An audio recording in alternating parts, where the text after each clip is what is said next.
ప్రియమైన వారలారా, ప్రభువైన యేసుక్రీస్తు నామములో ఈ ఉదయకాల సమయాన మీ అందరికీ నాకు హృదయపూర్వక వందనాలు తెలుపుకొంటున్నాను. ఈ రోజంతా కూడా నిశ్చయ అన్ని విషయాల్లో దేవుని హస్తము మీకు తోడయ్యుండి మీకు జయాన్ని కలుగజేయునుగాక. సామెతల గ్రంథము 18వ అధ్యాయము 21వ వచనము సెలవిస్తుంది, జీవ మరణములు నాలుక వశము, దాని యందు ప్రీతి పడువారు దాని ఫలము తిందురు అనేటువంటి మాటను మనం చదువుతున్నాం. ప్రియమైన దేవుని బిడ్డలారా, మన నాలుకలో దేవుడు అధికారాన్ని ఇచ్చున్నాడు. మన యొక్క నాలుకను మనము దేని కొరకు మన యొక్క నాలుక యొక్క అధికారాన్ని మనం ఉపయోగిస్తామో అలాంటి కార్యాలే మనం పొందుకుంటామని చెప్పి పరిశుద్ధ గ్రంథము చాలా స్పష్టంగా ఈ యొక్క వచనం ద్వారా మనకు తెలియజేస్తుంది. ప్రియమైన దేవుని బిడ్డలారా, ఈరోజు తన నాలుక యొక్క అధికారమును మంచి కొరకు ఉపయోగించి మంచిని పొందుకున్నటువంటి ఒక వ్యక్తిని గురించి మనం నేర్చుకోబోతున్నాము. కీడును పొందుకున్నటువంటి ఒక వ్యక్తిని గురించి కూడా మనం నేర్చుకోబోతున్నాం. ప్రియమైన దేవుని బిడ్డలారా, అబ్రహామును మనం గమనించినట్లయితే ఆదికాండం 22వ అధ్యాయంలో యెహోవా అబ్రహాంతో అంటున్నాడయ్యా, నీ కుమారుడైన ఇస్సాకు నాకు బలర్పించు, దహన బలిగా అర్పించు అని అడుగుతున్నాడు. ఈయన తన యొక్క కుమారుని బలివ్వడానికి తన కుమారుని తనతో తీసుకెళ్తున్నాడు. తన యొక్క దాసులు, పని మనుషులు ఇద్దరు కూడా తనతో తీసుకెళ్తున్నాడు. ఇప్పుడు 3 రోజుల తర్వాత ఆ మోరియా పర్వతం దగ్గరకు వారు చేరుకొని వీళ్ళు బయలుదేరడానికి ముందుగా అబ్రహాము తన యొక్క దాసులతో అంటున్నాడు, మీరు గాడిదతో ఇక్కడ మీరు కనిపెట్టుకొని ఉండుడి, నేను నా కుమారుడు చిన్నవాడు వెళ్ళి ఆ యొక్క ప్రాంతానికి వెళ్ళి నేను బలి అర్పించి మళ్ళీ తిరిగి వస్తాము, నమస్కరించి తిరిగి వస్తామని చెప్పి అంటున్నాడండి. అబ్రహాముకు బాగా తెలుసు, నేను నా కుమారుడైన ఇస్సాకు ఇద్దరం వెళుతున్నాము, నా చేతులతో నేను మోరియా పర్వతంలో నా కుమారుడైన ఇస్సాకు నేను బలి అర్పించబోతున్నాను, అతను మరణించబోతున్నాడు, తిరిగి వచ్చేటప్పుడు నేను ఒక్కనే రావాలి, నేను వస్తాను అని చెప్పలేదు, మేమిద్దరం తిరిగి వస్తామని చెప్పి అంటున్నాం, మేము తిరిగి వచ్చేదాము అని చెప్పి అంటున్నాడండి. ప్రియమైన దేవుని బిడ్డలారా, అబ్రహాము యొక్క నోటి మాటలను మీరు గమనించాలి. ఆయన యొక్క నాలుకలో దేవుడిచ్చినటువంటి అధికారాన్ని ఆయన దేని కొరకు ఉపయోగిస్తున్నాడంటే, ప్రియమైన దేవుని బిడ్డలారా, మంచిని పలకలేని సందర్భం, అది మంచిని పలకలేని ఒక కఠినమైనటువంటి సందర్భంలో కూడా తన యొక్క నాలుక యొక్క అధికారమును ఆయన మంచి కొరకు ఆయన ఉపయోగించేది మనం చదువుతున్నాం. ప్రియమైన దేవుని బిడ్డలారా, మన నాలుక అధికారము మనం దేని కొరకు ఉపయోగిస్తున్నాము?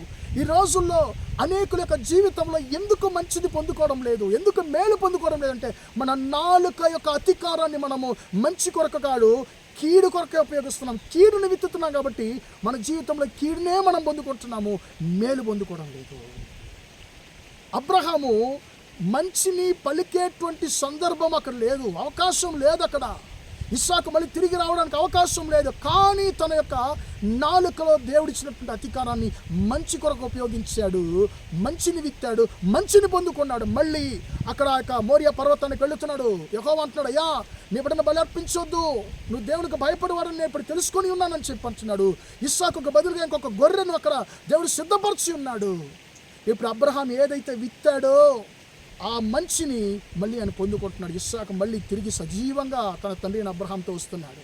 ప్రియమైన దేవుని బిడ్డలారా, నేను మన నాలుక యొక్క అధికారంలో మంచి కొరకు విత్తినప్పుడు మంచిని మనం పొందుకోగలము. 2వ రాజుల గ్రంథం 5వ అధ్యాయంలో మనం గమనించినట్లయితే ప్రియులారా, ఇక్కడ ఆ యొక్క షమ్రోన్లో భయంకరమైనటువంటి కరువు వచ్చింది. అలాంటి కరువు ఇప్పుడు నివృత్తి చేయబడాలి, అది సరిచేయబడాలి, ఆ కరువు మారాలి. ఇప్పుడు ఎంతోమంది దేవునికి మొరపెట్టుంటారో తెలియదండి. ఇప్పుడు ఎలీషా ప్రవక్త వెళ్ళి ఆ ప్రజలతో మాట్లాడుతున్నాడు, మీరు దేవుని యొక్క మాటను ఆలకించుడి, రేపు ఈ దినానికి దేవుడిని కరువుని మార్చబోతున్నాడంటే అక్కడ ప్రియమైన రాజు యొక్క ప్రధాన ఒక అతను ఉన్నాడు. ఆ రాజు యొక్క ప్రధాని అంటున్నాడు, యెహోవా ఆకాశంలో ద్వారాలు కలగజేసి ధాన్యాన్ని వర్షింపజేసినా కూడా ఇలా జరుగుతుందా? ఇది ఎలా జరుగుతుందయ్యా అని చెప్పి కీడుని విత్తుతున్నాడు తన నాలుకతో. తన నాలుక యొక్క అధికారాన్ని కీడుకు ఉపయోగిస్తున్నాడు, కీడుని విత్తుతున్నాడు. ఎలీషా ప్రవక్త అంటున్నాడు, నువ్వు దాన్ని చూస్తావు. దేవుడు ఎలాగైతే తన ప్రజలను సంధించబోతున్నాడో, ఎలాగ తన ప్రజల యొక్క సమస్యకు పరిష్కారం కలుగజేయబోతున్నావు చూస్తావు, కానీ అందులో నువ్వు పాలు పొందవు, ఆ ఆశీర్వాదంలో నువ్వు పాలు పొందవు, ఆశీర్వాదాన్ని నువ్వు అనుభవించలేవని చెప్పి అన్నాడు. ఆ ప్రకారమే ప్రియమైన దేవుని బిడ్డలారా, ఆ రాజు ప్రధానిని ప్రజలందరూ భోజనం కొరకు, ధాన్యాల కొరకు వారు నెట్టుకుంటూ వస్తున్నప్పుడు ఈ వ్యక్తిని నెట్టి కింద పడదోసేశారు. జనాలంతా కూడా త్రొక్కి అతను చంపేశారు. అతడు చనిపోయాడు, మరణించాడు. ప్రియమైన దేవుని బిడ్డలారా, అతడు తన నాలుకతో కీడుని విత్తాడు, కీడునే పొందుకున్నాడు. అబ్రహాము తన యొక్క నాలుక యొక్క అధికారమును మంచి కొరకు ఉపయోగించాడు, మంచిని విత్తాడు, మంచిని పొందుకున్నాడు. మరణ జీవములో నాలుక వశము, తాను ఎందు ప్రీతిపడువారు దాని ఫలము తిందురు. ప్రియమైన దేవుని బిడ్డలారా, మన యొక్క నాలుకలో దేవుడిచ్చిన అధికారాన్ని మనం మంచి కొరకు మనము ఉపయోగిద్దాము.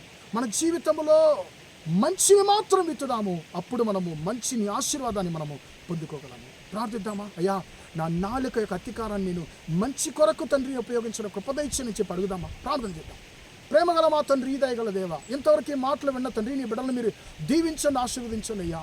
జీవ మరణంలో నాలుక వశము, తాను ఎందు ప్రీతిపడువారు దాని ఫలము తిందురన్న మాట ప్రకారము తండ్రి, మేము రాజు యొక్క ప్రధాని వల్లే తండ్రి కీడుని విత్తి తండ్రి కీడుని పొందుకోకుండా, అయ్యా స్తోత్రం, అబ్రహాము వల్లే తండ్రి మంచిని తండ్రి విత్తడానికి, మంచి మాటలు పలకడానికి తండ్రి అవకాశం లేని సందర్భంలో కూడా తండ్రి మా నాలుకతో తండ్రి మేము మంచి మాటలు తండ్రి ఆశీర్వాదకరమైన మాటలు మేము పలకడానికి, మా యొక్క నాలుక అధికారాన్ని తండ్రి మంచి కొరకు ఉపయోగించడానికి, మా నాలుక ద్వారా తండ్రి మంచిని విత్తి మంచిని పొందుకోవడానికి కృపదైత్యమని ప్రార్థిస్తున్నాను. అయ్యా స్తోత్రం తండ్రి, ఈ యొక్క కృపను తండ్రి, ఈ యొక్క మాటలు విన్నట్టు ప్రతి ఒక్క బిడ్డలకు తండ్రి మీరు దయచేయమని ప్రార్థిస్తున్నాను.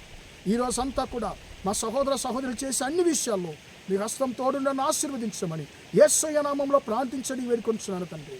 ఆమేన్, ఆమేన్. ప్రియమైన వాళ్ళారా, దేవుడు మిమ్మల్ని దీవించి ఆశీర్వదించును గాక. Praise the Lord, praise the lord.